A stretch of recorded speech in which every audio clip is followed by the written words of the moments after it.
Gai Maito est un jonin de Konoha. Il est le chef de l'équipe Gai composée de Tenten, Rock Lee et Neji Hyuga. Du fait qu'il ne maîtrise pas le ninjutsu, il était destiné à ne pas être ninja, mais il s'est accroché à la vie pour changer son destin. L'Akatsuki, qui est la plus dangereuse des organisations du monde, le craint.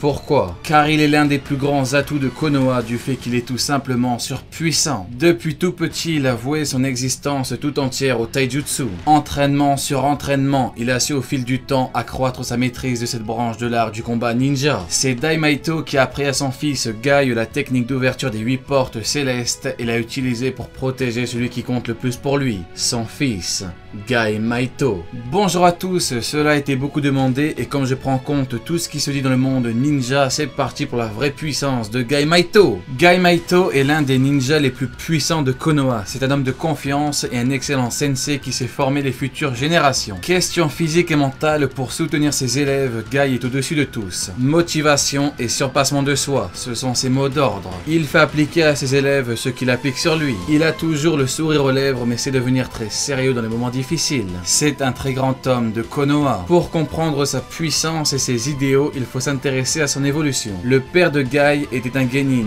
Il n'est jamais passé chunin et avait le surnom d'éternel genin. Malgré les moqueries, Dai Maito s'est toujours entraîné avec sérieux, jusqu'à même maîtriser les 8 portes célestes. C'est tout simplement le genin qui pouvait se prendre tous les jonin. Et je prépare d'ailleurs une vidéo sur Dai Maito car je dois révéler son réel potentiel et rendre justice à l'homme qui a fait de Gai celui qu'il est devenu. Gai a hérité de la mentalité de son père. C'est un homme humble qui se fout du jugement des autres car il sait qui il est. Grâce à cette mentalité, Gai s'est accroché à la vie pour devenir un grand ninja pour faire honneur à son père, Dai Maito. La puissance de Gai réside dans son mental et sa persévérance. Il a une volonté de faire à toute épreuve. Entraînement, entraînement, entraînement. C'est comme ça que Gai est devenu le plus puissant manieur de taijutsu au monde. C'est clairement Madara Uchiwa qui le dit en personne. On en revient juste après. Kakashi est le meilleur ami de Gai et c'est également son éternel rival. Grâce à Kakashi, Gai n'a fait que surmonter ses limites et est devenu de plus en plus fort. En général, les gens se fient souvent à son apparence. Avec ses gros sourcils, sa coupe au bol, son grand sourire et ses vêtements moulants, il n'effraie personne. Par contre, les personnes très puissantes savent qu'il est monstrueux, car c'est un fait. Gai Maito est un véritable monstre de puissance. Le taijutsu, c'est la base des bases. Au début, c'était que du combat au corps à corps. Le genjutsu et le ninjutsu, c'est venu après. Le taijutsu, c'est capital. On a juste à regarder l'ultime combat Naruto versus Sasuke. Le taijutsu, c'est la base. La rivalité Gai-Kakashi n'est pas qu'une simple rivalité. En effet, les deux ont utilisé ces duels pour devenir beaucoup plus fort et plus puissant. Cependant, pour Gai, c'était encore plus intense. Quand il gagnait, c'était pour son mental, parce qu'il se disait qu'il gagnait contre un ninja de renommée. Quand il perdait, il se fixait des objectifs de malade, comme faire 500 tours du village de Konoha avec les mains, histoire de gagner en conditions physiques. Itachi Uchiwa, qui est l'un des hommes les plus puissants au monde, ne sous-estimait pas Gai Maito. Itachi sait parfaitement ce que valent les gens, c'est Kabuto qui le dit. Itachi sait ce que Gai représente, il sait à quel point il est puissant et dangereux. Ici on parle quand même d'Itachi, celui qui a mis KO Kakashi en quelques secondes. Face à Itachi, Kurenai et Azuma devaient fermer les yeux. Kisame, donc l'acolyte de Itachi, allait se faire les deux jonin de Konoha. Cependant, boum, Gai est intervenu et les a sauvés. Il était serein face aux deux plus puissants membres de l'Akatsuki, Orochimaru et Pain. Ici ça peut paraître totalement fou, mais en réalité si Gai était aussi serein, c'est parce qu'il pouvait se le permettre. Il était en mesure de parfaitement le combattre en regardant simplement ses pieds. Itachi est allé jusqu'à alerter l'Akatsuki sur la puissance d'un certain ninja de Konoha, Gai Maito. À partir de ce moment-là, l'Akatsuki a commencé à le craindre, ce qui est totalement légitime et justifié. Sur l'île de la Tortue, Gai a battu Kisame dans l'eau. Il a donc battu le deuxième meilleur manieur de Suiton de tous les temps dans son élément. Un élément que Gai Maito ne maîtrise même pas. Kisame est quand même l'homme requin. Il a mis en galère Hashibi et Killer Bee, c'est juste incroyable. Je ne sais même pas si on s'en rend réellement compte, c'est comme si Kurenai avait eu Itachi en Genjutsu. C'est hallucinant. Kisame se moquait de Gai lors de leur première rencontre, mais à la fin, il a reconnu ses véritables valeurs ainsi que sa vraie puissance. Le père de Gai a battu le sensei de Kisame. Gai a battu Kisame. Le taijutsu des Maito est exceptionnel. Gai est l'homme le plus puissant au taijutsu du monde de tous les temps. Rien que cette phrase explique son immense puissance. Il possède une arme destructrice, des nunchaku. Un coup de nunchaku et il explose une tête. Il est est capable de combattre d'excellents manieurs de sabre avec ses nunchaku. Il ne peut pas trancher mais lui démolit. Il démolit littéralement avec ses nunchaku. Il ne les utilise que très rarement et il y a une raison à cela. Elles servent à détruire. C'est comme le Chidori de Kakashi. C'est une technique faite pour achever en un seul coup. Guy a une excellente forme physique, un corps très résistant, une agilité exceptionnelle, une vitesse énorme, une endurance à toute épreuve et un mental d'acier, un métal de roc. Ici on se dit ok, tout ceci est très impressionnant, mais ce qui fait de Guy un ninja légendaire, ce sont les 8 portes célestes qu'il maîtrise à la perfection. La technique des 8 portes, c'est la libération explosive de la circulation du chakra dans les vaisseaux du chakra de l'utilisateur.